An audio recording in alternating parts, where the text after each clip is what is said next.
Hi, I'm Alex Howard, and I'm here with Anna Duschinsky, Director of Psychology at the Optimum Health Clinic. Hi, Anna. And this is the third video in a series of videos looking at some of the pitfalls, some of the sticking points that can come up on the recovery path from a psychology perspective. So in the first video, we talked about maladaptive stress response. In the second video, we talked about kind of subtypes, predisposing factors, kind of underlying kind of behavioural pieces. In this video, we thought we'd look a little bit at pacing.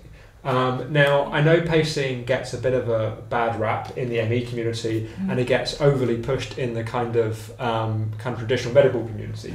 So maybe it's just worth contextualising how we see pacing before we kind of look at it. Well, I would say what we're talking about really is how you manage your energy. It's almost that simple. Obviously, the process of recovery is a bit of a journey, and along that, things are going to change and shift, and you have to learn how to go with that.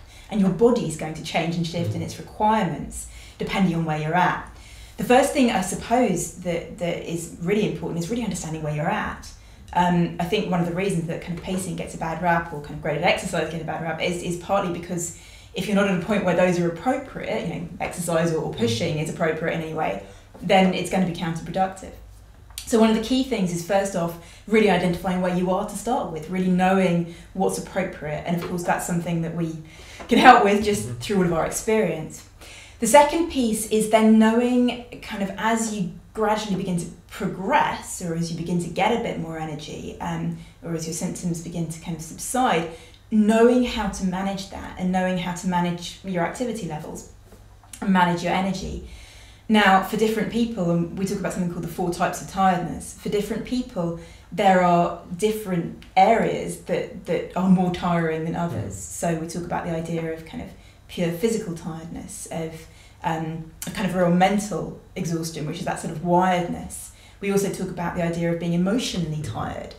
And what we call environmentally tired, because we can't think of anything else to call it, but which is the idea that kind of the situation, what you're doing consistently isn't working for you.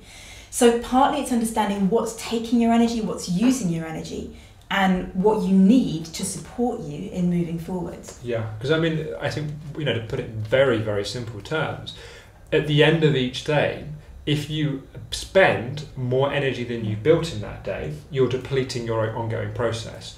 If at the end of that day you built more energy than you've spent, a little bit like you've put more money in a bank account, you've taken it out of a bank account, you're going to be moving forwards in your recovery. Absolutely. So if you're looking to increase your energy, then you have to build up your reserve, build up your capacity to do that. The trouble is that very often people got ill through pushing themselves, so they therefore naturally default to, I want to change my situation, therefore I have to push myself better. And you can't push yourself better. Equally, what then tends to happen is people go, right, okay, I can't push myself better, so they just have complete rest the whole time, often not quality rest, and you can't just do nothing and rest your way better. There's this kind of different kind of third way of being in a healing state and actually gradually building up your energy as you're doing that. But of course, it's not just what you do, it's the state you do what you do in, and it's knowing these different types of tiredness and that kind of thing. Absolutely, and it's understanding these different components. Very often people kind of along the journey sort of get tripped up by something and think that it's simply that they did too much. And very often that isn't actually that simple. It's very often that there were kind of several things going on simultaneously, and the whole system was getting a bit overwhelmed. And then, that was the final straw. Or perhaps, as you say, it was very much the way that they were approaching it that was the issue. So being able to really understand that whole bigger picture and what's really going on in your body, and in terms of your energy, what energy really is and how you're using that, is vitally important. And it's a learning process, of course.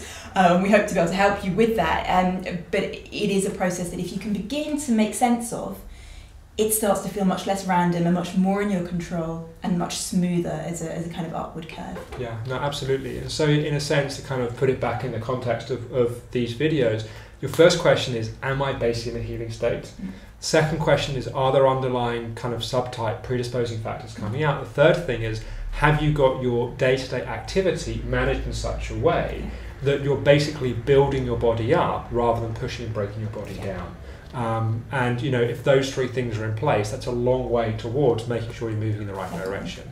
And on the 4th video, we will look at the fourth and final way from a psychology perspective. And obviously, it's not a definitive list, but kind of putting together from kind of the simple perspective way of looking at this. So thanks, Anna, and we look forward to talking with you in that video, hopefully very soon.